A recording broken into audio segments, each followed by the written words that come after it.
All stuckness of any kind is coming from conditioned patterns in the mind and in the body. Let's break that down. All stuckness is coming from conditioned patterns in the mind and in the body. The mind-body system interacts with the third part of this being, which is the spiritual aspect of us. Human spirit. We're both. It's a contentious marriage sometimes. Maybe you've noticed. And it's also a beautiful marriage sometimes. Maybe you've noticed that as well. Okay, so the conditioned patterns of the mind first. The mind picks up data, observes, and it discerns. Discernment. This is good, this is not good. This is safe, this is not safe. I like this, I don't like this. That's my preference, that's not my preference. Ooh, that tastes good. Oh, that tastes terrible. That's a nice smell. Well, that's not so nice. My experience in the world, in my mind is pulling in, constantly pulling in messaging.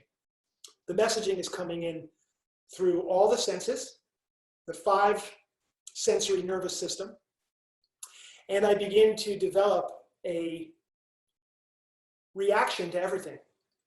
Everything. There's a coloring to everything in my experience.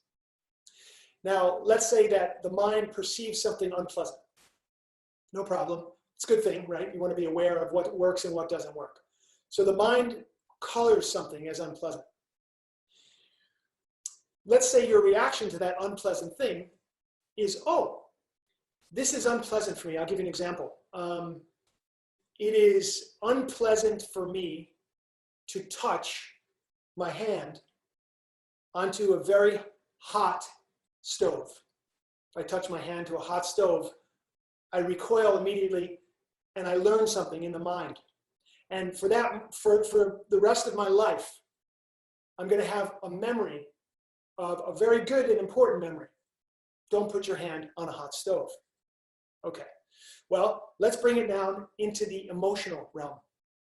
In the emotional realm, let's say it's unpleasant to feel alone or lonely.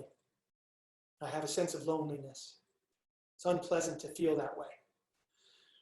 And let's say that your reaction to being alone is to reach out in some kind of self-harming way. Like, for example, by taking drugs that make you feel more comfortable with the discomfort of being lonely, which is something that I've done in my life quite a bit. Oh, I feel disconnected, not good enough. They wouldn't understand me. If you really understood my story, you couldn't possibly love me. That kind of alone, that kind of loneliness. And to treat that loneliness, my reaction to it often was take drugs, smoke pot, drink some alcohol, or anything else. And when I did that, that feeling went away. Okay, now that's a reaction to an emotional reality. And that's now in my memory. In my memory, when I smoke pot, drink, engage in this behavior, that painful emotion goes away. That's now in my memory. And the more I take that action, whatever it is, smoking pot, drinking, or whatever it is to avoid that feeling, to move that feeling out, the more I build repetition into that action, the stronger it becomes in my memory.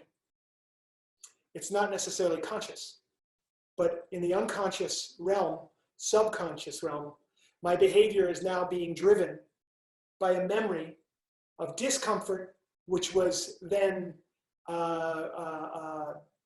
relieved through a particular action. In this case, an action that doesn't lead to me learning, growing, and becoming stronger, but an action that ultimately leads to me getting stuck and feeling my own powerlessness and my own weakness. This is where all addiction comes from.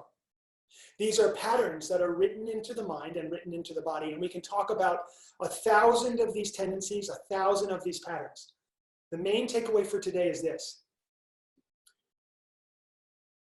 All addiction, all stuckness is coming from patterns that are written into the mind and written into the body. So we just spoke about the mind piece very quickly. Emotional residue is stuck in the body as well. And so we must work on the mental part by talking it out, contemplating, engaging in meditation, engaging in yoga, which helps us to get into a new state of mind. We also have to work it out in the body. And I know no practice like yoga, Tai Chi, Qigong, all the mind-body practices help us get into the body deep enough to release and rewrite the conditioned patterns that are in the body, literally in the tissues of the body. As Nikki Myers likes to say, and other folks, the issues are in our tissues. So we need to get the issues out of our tissues, and we also need to reframe and bring our mind to a new place. How often do we need to do this? Every single day. We're in a one day at a time life. That applies to every human being. We live one day at a time. We have to sleep every day. We have to eat every day. We need love every day, shelter every day.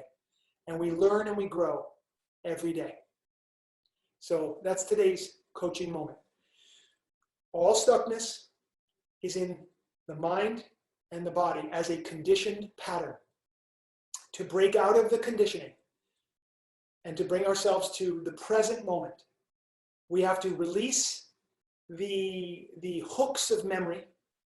We have to release the hooks of memory while keeping in mind the important parts of memory, like putting the hand on the hot stove. But we need to release the hooks of memory, which would draw us into the past and create worry and fear of the future, and will never let us get present. If we do this work every day, we will be able to truly be free, truly be present, and to get to live this extraordinary life, one day at a time, with a lot of joy and a lot of bliss, and being able to face all the challenge that comes as well.